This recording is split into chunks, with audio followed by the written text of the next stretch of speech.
रोज़ की तरह आने लिखनी ब्लॉग में सबका हार्दिक स्वागत है। सबके मंगल भक्त की कामना के साथ बड़ों को मेरा सादर नमस्कार, छोटों को मेरा आशीर्वाद। मैं ठीक हूँ, आशा करता हूँ कि आप ठीक होंगे। रामचरितमानस के अयोध्या कांड के प्रसंग में दोस्तों, भरत जी जब अपने ननिहाल से पिताजी के स्वर्गवास और भगवान रामचंद्र के वनवास के पश्चात अयोध्या लौटे, तो अयोध्या के परिवेश को देख कर के भरत जी के अंतःकरण में अनेक प्रकार की बातें आई। और जैसे ही भरत जी अयोध्या में प्रवेश कर रहे थे तो अनेकों अपशकुन, जबकि भरत जी को मालूम नहीं था कि भगवान राम 14 वर्ष के वनवास के लिए अयोध्या से अपना प्रस्थान कर दिए हैं और राजा का स्वर्गवास भगवान रामचंद्र के विरह के और रघुकुल की मर्यादा के अनुकूल प्रजा के शौर्य को बनाए रखने के लिए और अयोध्या को हमेशा विराजमान रखने के लिए भरत जी का जीवन, जब मुनि वशिष्ठ जी ने भरत जी को बुलाया तो भरत जी ने अयोध्या के परिवेश को देख कर के उनके अंतःकरण में चिंता व्याप्त हुई। और माता केकई के साथ संवाद के पश्चात भरत जी को ज्ञात हुआ कि राजा का स्वर्गवास और रामचंद्र जी 14 वर्ष के वनवास में चले गए हैं और राज्याभिषेक यानी अयोध्या का राज सिंहासन जो है भरत जी को प्राप्त हो गया है। तो भरत जी ने जैसे इस प्रकार की पूरे रहस्य को सुना और माता केकई द्वारा मांगे गए 2 वरदानों के बारे में सुना, तो उन्होंने अपनी माता को अनेक प्रकार के विपरीत बातों से और स्वयं को अवहेलना का पात्र बनाते, अपयश का पात्र समझ करके धर्म की धूरी और अयोध्या के परिवेश में जो आनंद की अनुभूति थी उसको सब केकई ने और मंथरा के परिणाम स्वरूप जो आपस में संवाद हुआ था, केकई का हृदय परिवर्तन कराया गया, जिसके परिणाम स्वरूप राजा को दुख हुआ और राजा विरह में चले गए। तो जब राजा चले गए, भरत जी ने अपनी माता की कुयस और कपट रूपी से सने हुए बातों को सुनकर के उनके हृदय में बहुत ग्लानि हुई और उन्होंने पश्चाताप किया। विरह की व्यथा में व्याकुल अंततो गत्वा फिर जब कौशल्या जी माता राम की माता कौशल्या और यानी मंत्री सुमंत के द्वारा भगवान राम के विषय में पूर्ण संवाद होता है, तो कौशल्या जी कहते हैं कि विधि के विधान को कोई बदल नहीं सकता है और हुई सोई जो विधि रचि राखा, को करी तरक बढ़ा वही शाखा।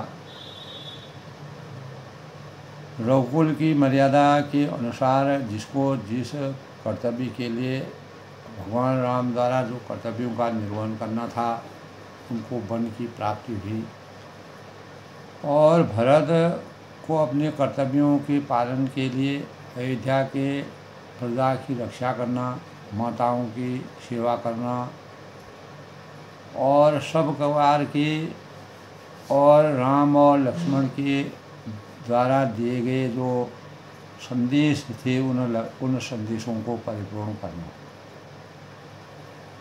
तो भरत जी अनेक प्रकार से संशय करने लगे, विषाद करने लगे, विरह व्यथा में डूबे।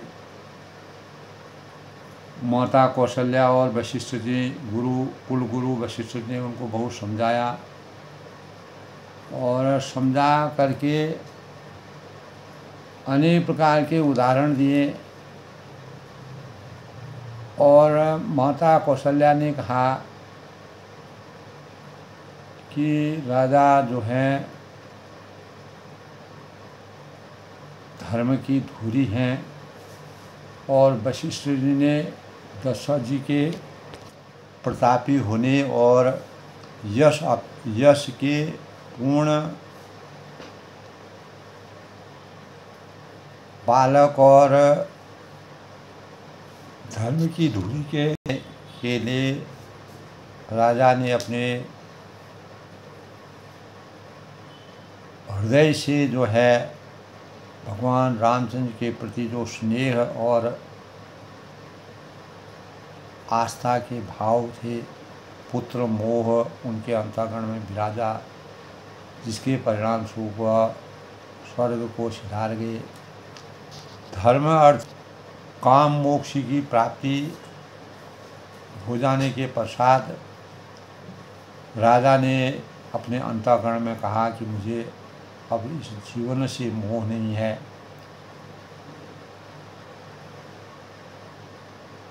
और वह भगवान राम के विरह में डूब गए।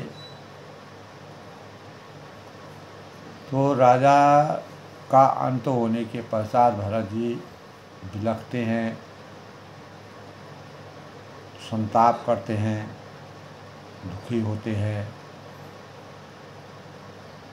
और अपने को अनेकों प्रकार से कोसते हैं।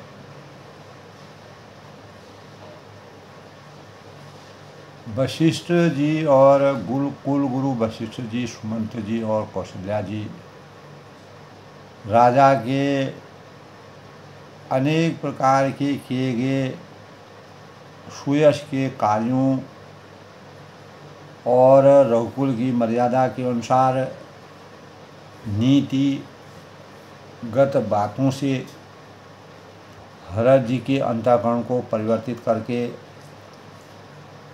यानी अयोध्या के राज को करने के लिए उनके सामर्थ्य को जगाने का प्रयास करते हैं। तब माता यानी सरलता के रस में सनी हुई माता की मधुर वाणी को सुनकर भरत जी अत्यंत और उनके नेत्र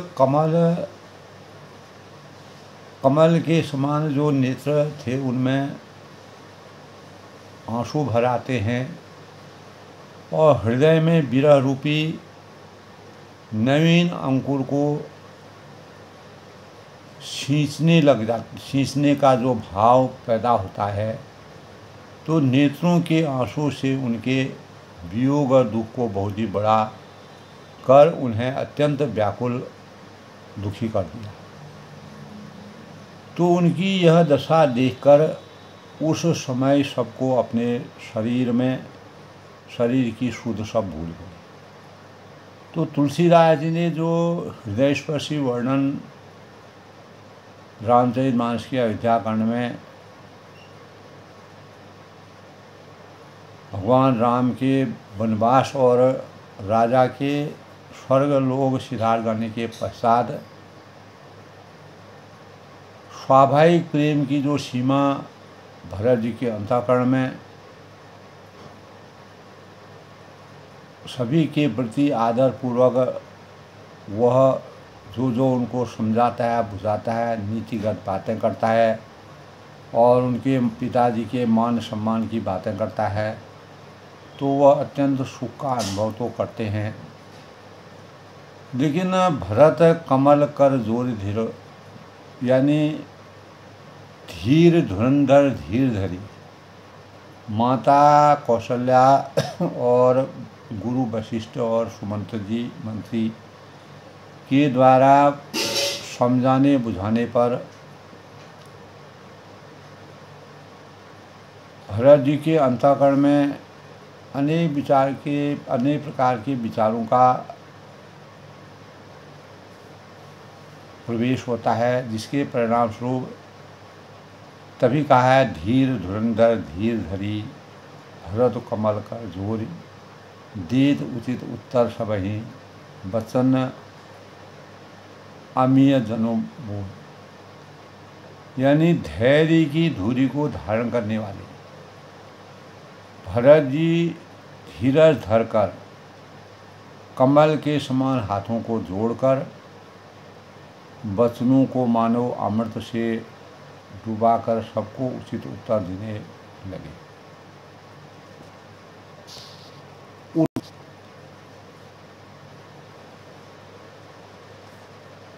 तो माता पिता के रहस्यों का वर्णन करते हुए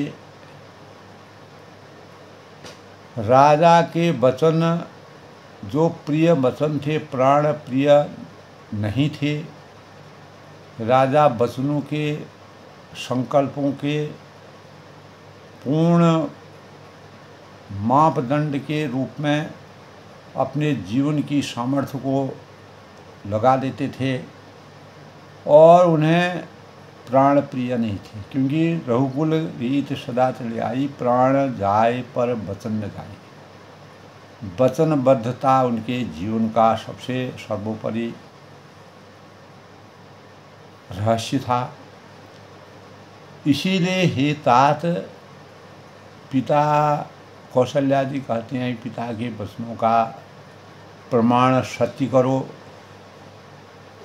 और वही जीवन में सफलता का सबसे बड़ा सूचक है। राजा की आज्ञा सिर चढ़ाकर अपने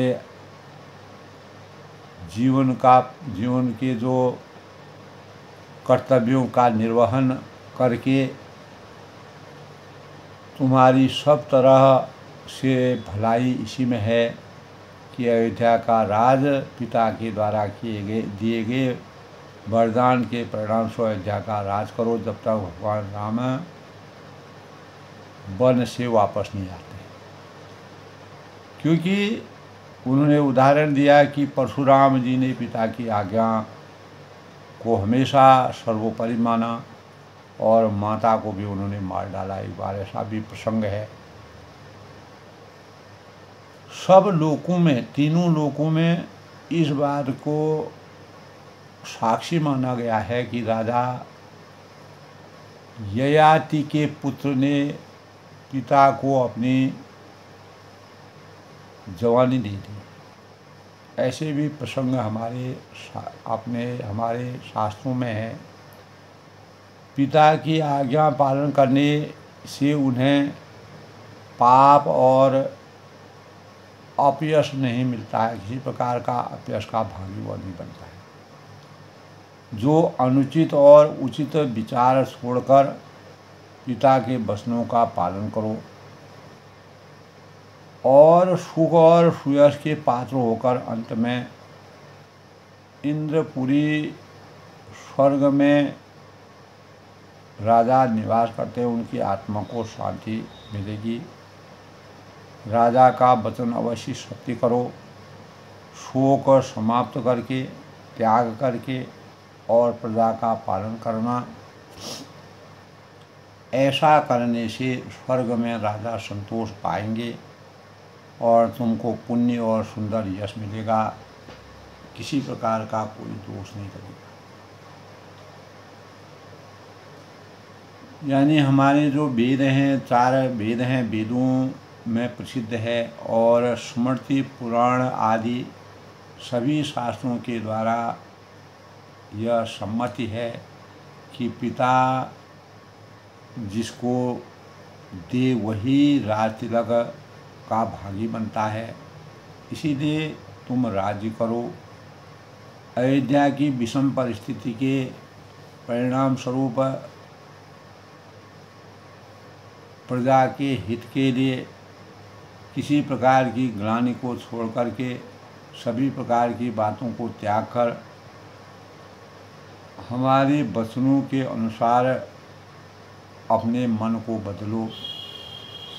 इस बात को सुनकर रामचंद्र जी और जानकी जी और लक्ष्मण जी को भी अपार प्रसन्नता होगी, क्योंकि भगवान रामचंद्र ने जब सुमंत जी वन से वापस आ रहे थे तो उनको उनके माध्यम से आपको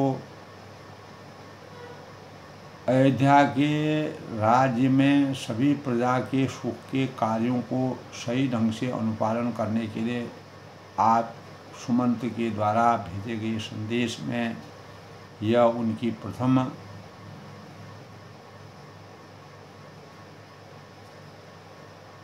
बात थी।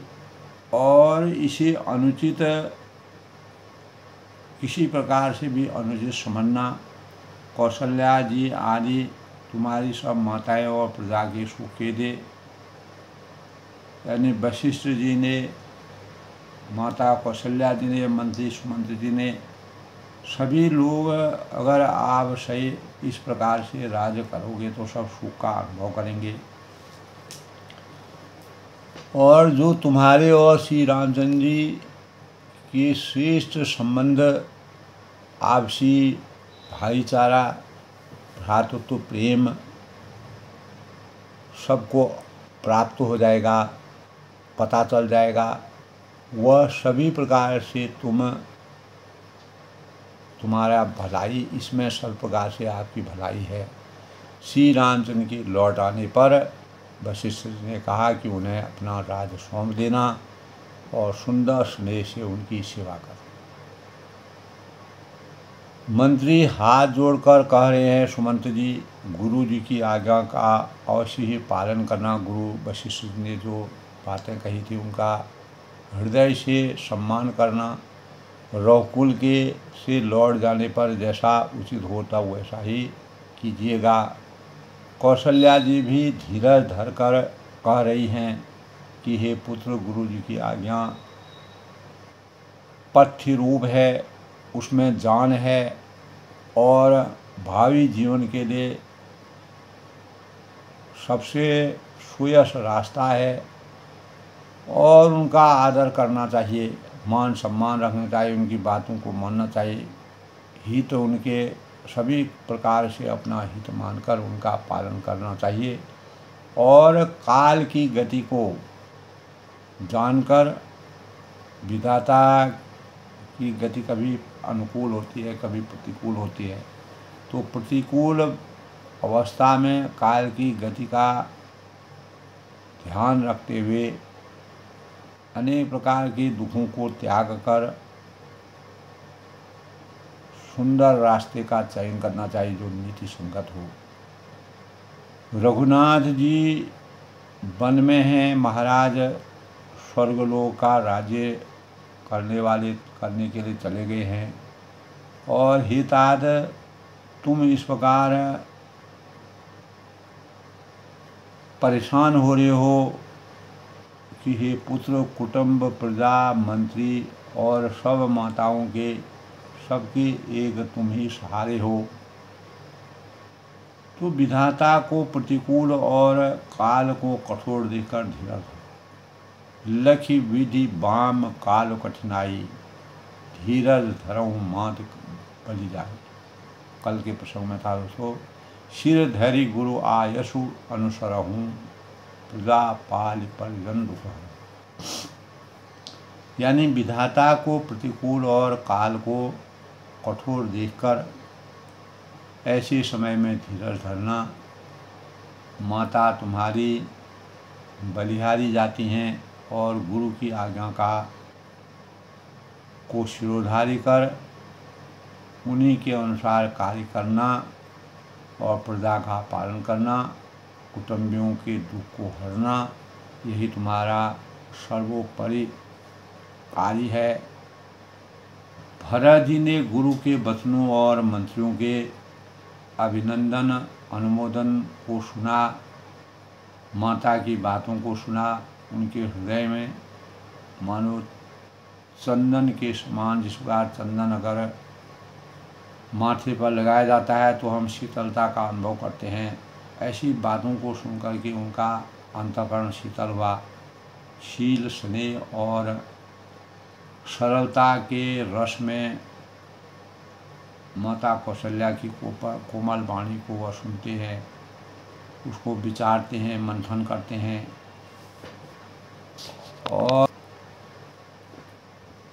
और सरलता के रस में सनी हुई माता की वाणी को सुनकर भरत जी व्याकुल हुए और उनके नेत्र कमल जल आंसू बहाकर हृदय में विरह रूपी नवीन अंकुर को सींचने लगे। नेत्रों से आंसुओं से उनके वियोग दुख के बहुत बढ़ाकर उन्हें अत्यंत व्याकुल कर दिया। उनकी यह दशा देखकर उस समय सब लोग अपने शरीर की सुध भूल गए। तुलसीदास जी भी इस प्रकार का वर्णन करने में हृदयस्पर्शी वर्णन जो किया है, जो साकार वर्णन किया है, स्वाभाविक प्रेम की सीमा श्री भरत जी की सब लोग आदरपूर्वक सराहना कर रहे। तो धैर्य की धुरी को धारण करने वाले भरत जी धीरज धरकर कमल के समान हाथों को जोड़कर वचनों को बोले, मानो अमृत में डुबोकर सबको उचित उत्तर देने लगे। अब भगवान क्या भरत जी इस संबंध में क्या उत्तर देते हैं, इससे पहले आज के शुभ पंचांग की समीक्षा। तो दोस्तों, आज के शुभ पंचांग की समीक्षा करते हैं। आज यानी 24 जून 2025 आषाढ़ माह के कृष्ण पक्ष की अमावस्या तिथि 7 बजे से अमावस्या शुरू हो जाएगी। दिन मंगलवार, विक्रम संवत 2082 शक संवत 1947, ग्रीष्म ऋतु, सूर्य उत्तरायण में और पश्चिम दिशा, शूल पश्चिम दिशा में जाना आज शुभ नहीं है। अगर ज़रूरी कार्य से जाना है, आवश्यक कार्य से जाना है तो जौ खाकर या भगवान का स्मरण करके अपनी यात्रा में जा सकते हैं। चंद्रमा आज वृषभ राशि में प्रवेश करेंगे 6:59 तक।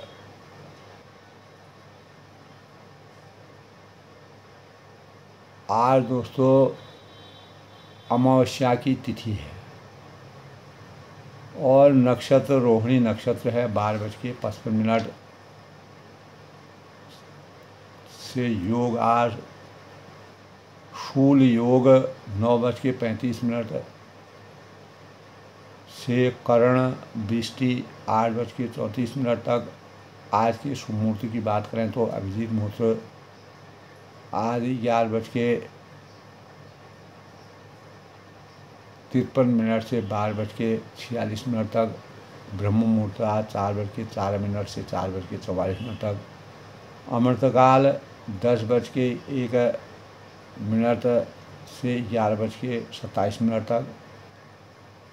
राहु काल जिस समय के दौरान कोई भी शुभ कार्य करना वर्जित माना गया है 3:53 से 5:38 तक अपराह्न।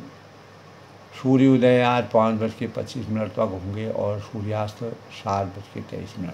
इस प्रकार आज के शुभ पंचांग के। और पश्चिम दिशा शूल है, पश्चिम दिशा में जाना वर्जित माना गया है। मंगलवार का दिन है।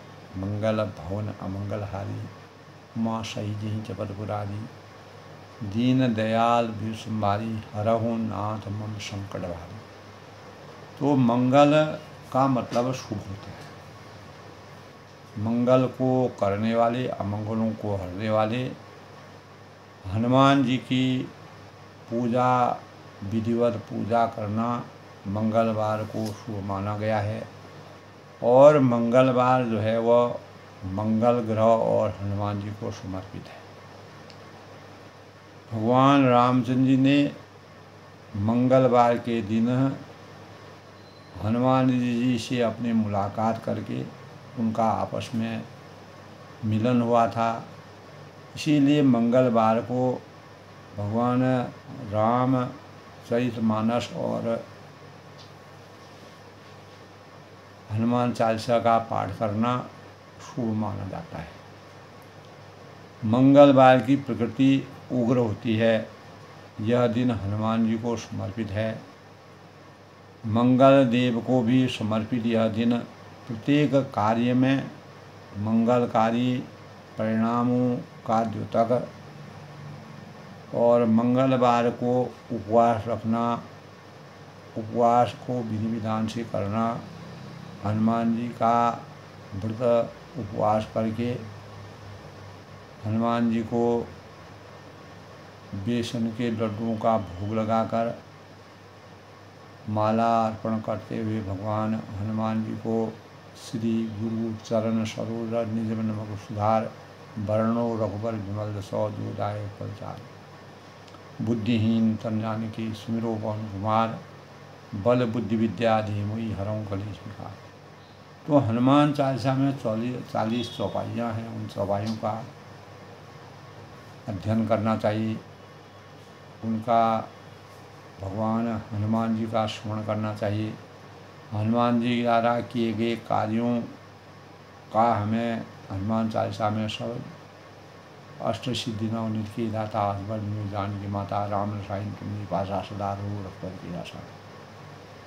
हनुमान जी ने रामचंद्र जी से वरदान प्राप्त किया था। एक तो भगवान हनुमान जी में समर्पण की भावना थी, त्याग की भावना थी। हनुमान ते ही परसा कर पुण्य कीन प्रणाम, राम काज कीने बिना मोहि कहाँ विश्राम। और दूसरा, जो भी कार्य भगवान राम हनुमान जी को दे देते थे, उस कार्य को जब तक वह नहीं करते थे तब तक वह चैन की सांस नहीं लेते। इसीलिए उनको पवन पुत्र कहा गया है। पवन वेग से जाते थे। और लाए सजीवन लखन जी आए, श्री रघुनाथ हर्ष लाए। हनुमान जी ने ये बहुत बड़ा काम किया था। जब लक्ष्मण जी को यानी अग्नि बाण लगा था मेघनाथ के द्वारा, राक्षसों द्वारा, तब हनुमान जी ने संजीवनी बूटी ला करके सुसेन वैद्य को बुला करके लक्ष्मण जी को का जीवन दान दिया। और जब रावण सीता जी को हरण करके लंका में ले गया तो हनुमान जी जो है सीता जी को की खोज में जो है लंका में प्रवेश किए और उन्होंने सीता जी की खोज करने के बाद पूरे लंका को का दहन करके रावण के अहंकार को हमेशा के लिए समाप्त किया।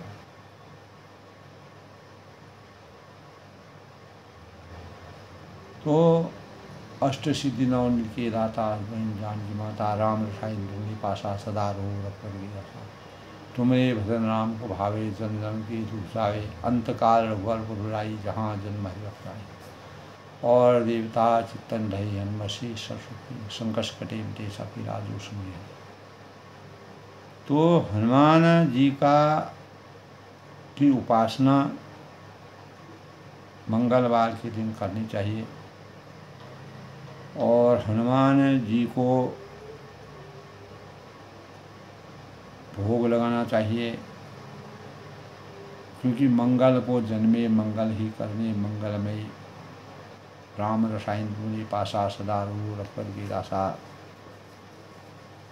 तभी कहा है मनोजयं मारुत तुल्यं वेगं जितेन्द्रियं बुद्धिमतं वरिष्ठम वाततज्जं बाणं बाणानां यूथं मुख्यं श्री रामदूतं शरणम उपदिते। तो हनुमान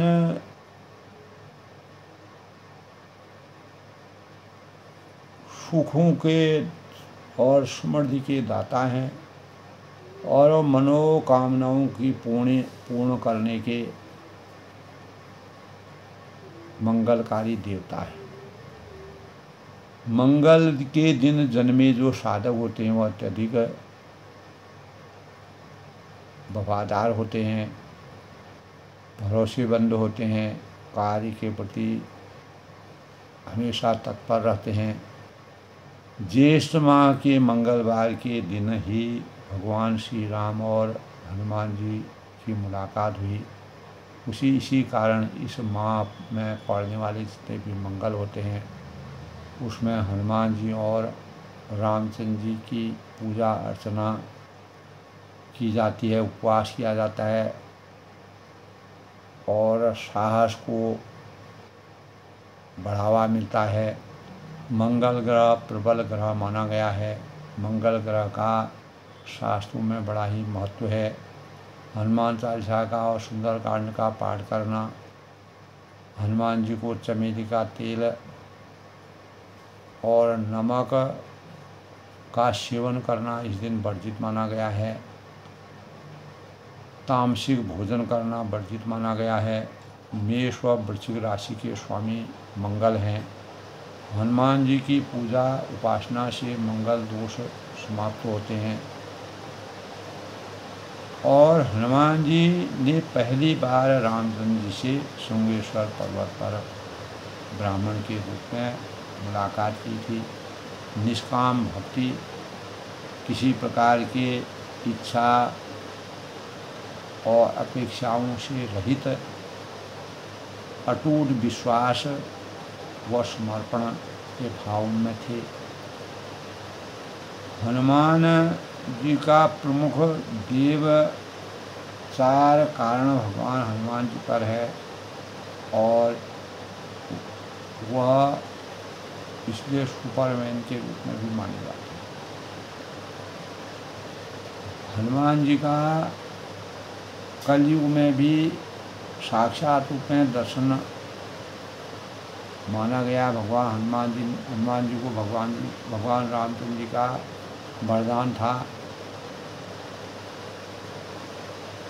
और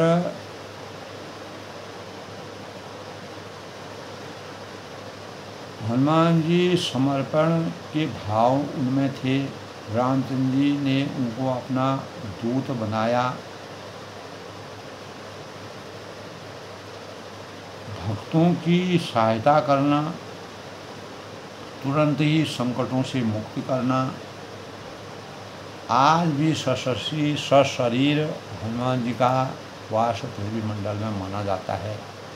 इसलिए हनुमान चालीसा, हनुमान की वंदना करना, हनुमान शक्ति के प्रतीक हैं।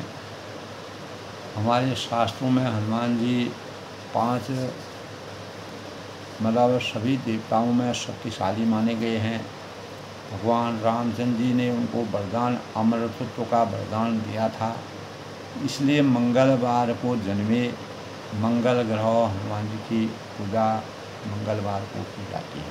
तो आज के प्रसंग की बात करें तो दोस्तों, जब कौशल्या माता गुरु वशिष्ठ जी और मंत्री सुमंत्री के द्वारा भरत जी को धैर्य की धुरी को धारण करने वाले धीरज धारण करके कमल के समान हाथों को जोड़ करके जब उनके वचनों को उन्होंने सुना तो वह अमृत में डूबे हुए इस प्रकार के वचनों को सुन करके सबको उचित उत्तर देते हैं। क्या उत्तर देते हैं? मोहि उपदेश दीन गुरु नीका, प्रजा सचिव सम्मत सभी का। यद्यपि वह कहते हैं कि सबके बात उचित है। गुरु जी ने मुझे सुंदर उपदेश दिए हैं और प्रजा सचिव सम्मत सभी का, प्रजा है, मंत्री है आदि सभी की यही सम्मति है। मात उचित धरी आयु दीना, माता ने भी उचित समझकर ही आज्ञा दी है। अवश्य शीश धरी चाहूँ की, मैं भी अवश्य उसमें सिर चढ़ाकर वैसा ही करना चाहता हूँ। आपकी आज्ञा के अनुसार, आपके वचनों के अनुसार मैं वही कार्य करना चाहता हूँ, लेकिन गुरु पितु मात स्वामी हित बानी, गुरु पितु मात स्वामी हित बानी, सुनि मत मुदित करिय भले आने जाने, उचित की अनुचित किए विचारू, धर्म जाय सिर पातक भारू। क्योंकि गुरु है, पिता है, माता है, स्वामी है और मित्र है की वाणी सुनकर प्रसन्न मन से उसे अच्छी समझकर करना, मानना, उसका अनुमोदन करना, उसको अपने जीवन में चरितार्थ करना, यह नीति संगत है, ये करना चाहिए। उचित की अनुचित किए विचारू, उचित अनुचित विचार करने में धैर्य जाता है और सिर पर पाप का भार चढ़ता है। तुम तो देव हो सरल सिखो सोई, तो वह कहते हैं कि आप तो मुझे बहुत सरल शिक्षा दे रहे हैं। जो आचरण मोर भल होई, जिसके आचरण करने से, जिसके अपने जीवन में जिसको चरितार्थ करने से मेरा भला होगा, और यद्यपि यह समुझत हूँ नहीं की, यद्यपि मैं इस बात को भली भांति समझता हूँ, पूछता हूँ, जानता हूँ, समझता हूँ, तदपि होत परितोष नहीं की, लेकिन मेरे हृदय को संतोष नहीं। तो संतोषम परम सुखम की अनुभूति मानव जीवन में भगवान राम, लक्ष्मण, सीता जब मानव जीवन में अवतरित हुए, यद्यपि कुल गुरु वशिष्ठ जी, माता कौशल्या और मंत्री जी के समझाने पर जो नीति संगत थे, रघुकुल की रीति के अनुसार थे, लेकिन भरत जी हर एक व्यक्ति का अपने अंतःकरण में अपने विचारों की और अपने मन की अलग अलग सोच होती है। हम सभी अच्छाई बुराई को बोलने और विचारने, नीति अनीति की बातों को सुनते हैं, समझते हैं, अच्छाई की बातों को सुन करके उसको सहर्ष से स्वीकार करते हैं, लेकिन अपने बुद्धि स्तर का प्रयोग करना मानव जीवन का सर्वोत्तम गुण है। क्योंकि सभी की बातों को सुनकर के अपने अंतःकरण की बातें, जो आत्म सुख की बातें हैं, किससे आत्म संतुष्टि कब हमको होगी, वह स्वयं की आत्मा के द्वारा जो उत्तर हमको मिलता है, स्वयं की आत्मा जो बोलती है, वही बात भरत जी के अंतःकरण में आती है। तब उन्होंने कहा, आप तो मुझे यही सरल शिक्षा दे रहे हैं कि जिससे आचरण करने में मेरा भला है। यद्यपि मैं इस बात को भली भांति समझता हूँ, जानता हूँ, तथापि मेरे हृदय में संतोष फिर भी नहीं होता। तब वह क्या कहते हैं, अब तुम विनय मोरी सुन ले। तब वह कहते हैं कि आप लोगों ने अपनी बात सब कही, सब मेरे हित के लिए है, मेरी बुराई के लिए नहीं है, मेरे अच्छे रास्ते के लिए, मेरे सुयश के लिए है, लेकिन अब मेरी भी कुछ बात सुनो। मोई अनुहरत सिखावन देखो, यानी अब आप लोग मेरी विनती भी सुन लीजिए और मेरी योग्यता के अनुसार मुझे शिक्षा दीजिए। कतरु देव समो अपराध, मैं उत्तर दे रहा हूँ, यह अपराध क्षमा कीजिएगा। दुखित दोष गुण गुणहीन साधु, साधु पुरुष दुखी मनुष्य के दोष गुणों को नहीं गिनते।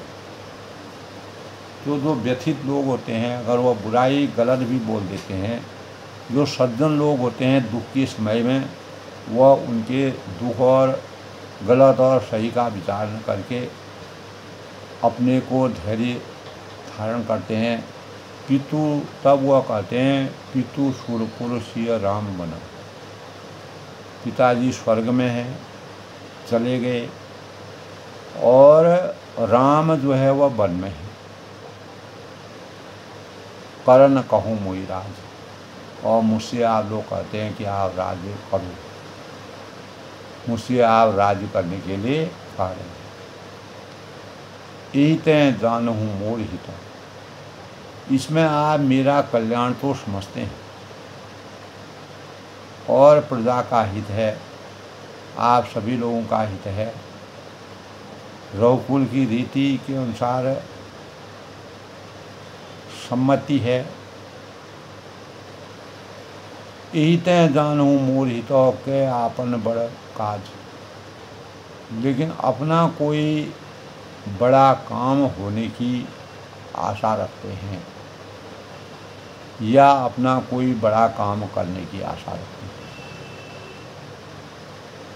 हित हमार सिय पति सेवकारी, मेरा कल्याण तो सीतापति श्री राम जी के चाकरी में है, उनकी सेवा में है, वहीं से मेरा जीवन धन्य होगा। सो हरि लीन मात कुटिलाई, उस सेवा करने का जो अवसर था उसे माता की कुटिलता ने छीन लिया है, हमेशा के लिए मुझसे छीन लिया है। मैं अनुमानी दीख मन माही, मैंने अपने मन में अनुमान करके देख लिया है कि आन उपाय मोर हित नाही, कि दूसरे किसी उपाय के से मेरा कल्याण नहीं है। इसके अलावा मुझे कोई दूसरा उपाय सोचना पड़ेगा, विचार करना पड़ेगा, क्योंकि शोक समाज राज्य कहीं देखिए, यह शोक का समुदाय राज्य लक्ष्मण रामचंद्र जी और सीता जी के चरणों को देखे बिना किस गिनती में है। बाद बमन बिनु भूषण भारू, बाद बिरत बिनु ब्रह्म विचार, इसका क्या मोदी है। जैसे करोड़ों के बिना गहनों का बोझ व्यर्थ है, जैसे अगर सुंदर कपड़े नहीं पहने हैं, अगर हमने केवल गहने पहन रखे हैं तो हमारे शरीर का जो शोभा, जो वास्तविक शरीर का अलंकार है वो नहीं है। अगर भगवान राम कहने का मतलब है वैरागी के बिना ब्रह्म विचार व्यर्थ है। बादि विरति बिनु ब्रह्म विचार, तो वैराग्यवान होना जरूरी है। उसके लिए हमें क्या करना पड़ेगा, कुछ न कुछ हमको करना पड़ेगा। सरुज शरीर वाज बहु भागा, रोगी शरीर के लिए नाना प्रकार के भोग व्यर्थ हैं। शरीर रोगी है, अस्वस्थ है, जहाँ दुख की पराकाष्ठा चरम पर होती है, मानव चेतना में शुद्ध नहीं होती है, वहाँ पर हमको अनेक प्रकार की सोच समझ यद्यपि कार्य करती है। और अगर शरीर रुग्ण होता है तो उसको अनेकों दवाइयाँ दे करके कुछ समय के लिए उसको साधा जा सकता है। और अनेक प्रकार के भोगी पदार्थ जो बीमारी या रुग्ण शरीर होता है उसको देने का कोई फायदा नहीं है, क्योंकि उसके शरीर में उसका कोई लाभ नहीं होता है। कहने का तात्पर्य भगवान राम जो राजपद के अधिकारी हैं वही उस पद के अधिकारी हैं। मैं उसके लिए हजारों उपाय भी करूँगा तो अयोध्या का कल्याण होना संभव नहीं। बिनु हरि भगत जाए तब जोगा, श्री हरि की भक्ति के बिना जप और भोग व्यर्थ है। जारी जाए जीव बिनु देह सुहाई, जीव के बिना सुंदर देह व्यर्थ है। और वैसे ही बाज मोर सब बिनु रघुराज, वैसे ही श्री रघुनाथ जी के बिना मेरा सब कुछ व्यर्थ है। मैं कुछ भी करता हूँ, जहाँ मैं प्रजा की सेवा कर रहा हूँ और भगवान राम वन में परेशान हो रहे हैं और मैं यहाँ अयोध्या का भोग कर, अयोध्या के शासन का भोग कर रहा हूँ प्रजा, तो सब मेरे लिए व्यर्थ है। बिनु हरि भगति, बिना भगवान की भक्ति के जीवन निरर्थक है। जाऊँ राम पई आशु दे, मुझे आज्ञा दीजिए। तब वह सभी से कहते हैं कि मेरे मन में आत्म संतुष्टि तब होगी जब मैं भगवान राम जी के दर्शन करूंगा। ऐसे दुख के समय में जाओ राम पई पाय सुदेहु, मुझे आज्ञा दीजिए मैं राम के पास जाऊं। एक ही आँख मोर हित, और एक ही आँख निश्चय पूर्वक मेरा हित इसी में है। यानी भरत जी के अंतःकरण में अगर राज करने की बिल्कुल भी लालसा होती, राजपद की लालसा होती, तो नीति और नीति के अनुसार, रघुकुल की मर्यादा के अनुसार, राजा की आज्ञा के अनुसार, माताओं की आज्ञा के अनुसार, और कुल गुरु की आज्ञा के अनुसार उनको जो सलाह दी गई थी वह सलाह नीति संगत थी। लेकिन तब भी आत्मसंतुष्टि जब तक नहीं होती है तब तक हम वास्तविक जीवन को जीने के लायक नहीं होते। तभी भरत जी ने कहा कि ये सब ठीक है जो आप लोगों ने विचार विमर्श किया, मेरे हित की बातें की, अयोध्या के हित की बातें करी, प्रजा के हित की बातें करी, वह सब ठीक है। लेकिन मुझे आज्ञा दीजिए कि मैं श्री राम जी के पास जाऊं। एक ही आँख मोर हृदय हो, एक ही आँख निश्चय पूर्वक मेरा हित इसी में संभव है। और मोई नृप करी भल आपन जाऊं, और मुझे राजा बनाकर आप अपना भला चाहते हैं। सोई स्नेह जड़ता बस कहूँ, यह भी आप स्नेह की जड़ता या मोह के बस होकर ही कर रहे हैं।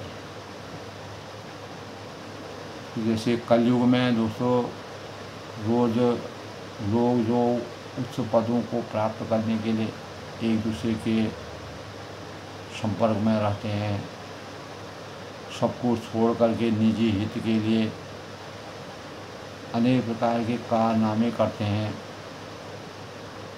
तो रघुकुल की मर्यादा के विपरीत यद्यपि भरत जी को बताए गए जो भाव थे वह संयम पूर्वक थे, लेकिन भरत जी को आत्मसंतुष्टि नहीं थी। तो जब तक वो राम की आज्ञा मुझे शिरोधारी नहीं होगी तब तक मुझे शांति नहीं मिलेगी और मुझे आत्मसुख नहीं मिलेगा। और मुझे राजा बनाकर आप अपना हित चाहते हैं वो बात अलग है। यह भी आप स्नेह की जड़ता या मोह के बस होकर कह रहे हैं मेरे से, मुझे ऐसा लगता है। तब वह कहते हैं केकई सुय कुटिलमती राम विमुख गतलाज। केकई के पुत्र जो भरत हैं कुटिल बुद्धि और राम विमुख और निर्लज्ज, मुझसे अधम से राज्य से आप मोह के वश होकर भी सुख चाहते हैं। तुम चाहत सुख मोह बसाओ, मोहि के अधम के लाभ। यानी केकई का पुत्र होने के परिणाम स्वरूप कुटिल बुद्धि वाली जो केकई जिन्होंने रामचंद्र जी को 14 वर्ष का वनवास किया, राजा का स्वर्गवास हुआ, लेकिन राम के विमुख होकर के और निर्लज्जता के मानकों के स्वरूप में मेरा जीवन ऐसा अधम बन गया, तो इस राज्य को करने से मेरा कोई फायदा नहीं है।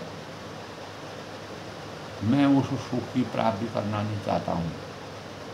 अर्थात जब तक भगवान के दर्शन नहीं होंगे, जब तक मैं भगवान के समीप नहीं जाऊंगा, जब तक भगवान का आशीर्वाद, भाई का आशीर्वाद मुझे प्राप्त नहीं होगा, तब तक मुझे आत्मसंतुष्टि नहीं होगी।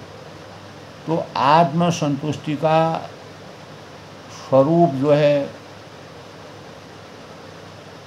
कैसे प्राप्त होता है, यद्यपि वशिष्ठ गुरु वशिष्ठ जी माता कौशल्या सुमंत्र मंत्री के कहने के अनुसार जो बात थी वह रघुकुल की रीति के अनुसार सही है, लेकिन मेरी तर्क बुद्धि यही कहती है कि जब तक मुझे केवल आप यही आज्ञा दीजिए कि मैं श्री राम जी के पास जाऊं और एक ही आंख से निश्चय पूर्वक मेरा हित उसी में है, और मुझे राजा बनाकर आप अपना भला अगर चाहते हैं तो यह भी आप खेल यानी स्नेह की दृढ़ता मोह के बस होकर ही मुझसे पाते हैं। तो एक तरफ जहाँ भगवान राम जी के अंतःकरण में त्याग था, वही उस त्याग से भी बढ़कर भरत जी का त्याग था। भाई के भ्रातृत्व प्रेम के धरातल के मापन में मापदंडों में भरत जी का जो चरित्र है उसका तुलसीदास जी ने जो वर्णन किया है वह इस कलयुग में यानी न कभी हुआ है, न इस समय है, न भविष्य में होगा, भूतो न भविष्यति। तो ऐसे प्रेम की पराकाष्ठा सब कुछ होते हुए भी नीति यानी रघुकुल की रीति और नीति के अनुसार भी कार्य करने के लिए प्रेरित करने पर भी भरत जी ने जब तक भगवान रामचंद्र जी के मुँह के सामने उनके साक्षात दर्शन का शरण में जाकर के उनकी आज्ञा के अनुसार कार्य करने के लिए वो प्रतिबद्ध हुए। उन्होंने सभी से ये कहा कि मुझे राम के पास जाने दो। यही त्याग है, यही भ्रातृत्व प्रेम है, यही मानवता का सबसे बड़ा वरदान है, यही निष्कपट और निष्कलंक हृदय की विशालता का सबसे बड़ा स्वरूप है। तो दोस्तों, आज के अयोध्या कांड के भरत जी के चरित्र के संबंध में उनके अंतःकरण की जो उनको आत्मसंतुष्टि कैसे प्राप्त होगी उसका तुलसीदास ने बड़ा ही रहस्यपूर्ण वर्णन किया है, और उनके अंतर आत्मा की पुकार को सामाजिक परिवेश में ला करके सभी के को आश्चर्यचकित कर दिया, और उन्होंने अपना अंतिम निर्णय ही सर्वोपरि समझा। यही मानव जीवन के उत्तम जीवन का सबसे बड़ा परिणाम है, यही मानवता है, यही मानव धर्म है। सबके मंगल भोज की कामना के साथ आने लिखने ब्लॉग में सबका हार्दिक स्वागत है। सब लोग सुखी रहें, खुश रहें। जय श्री राम के साथ में वाणी को राम लिखें।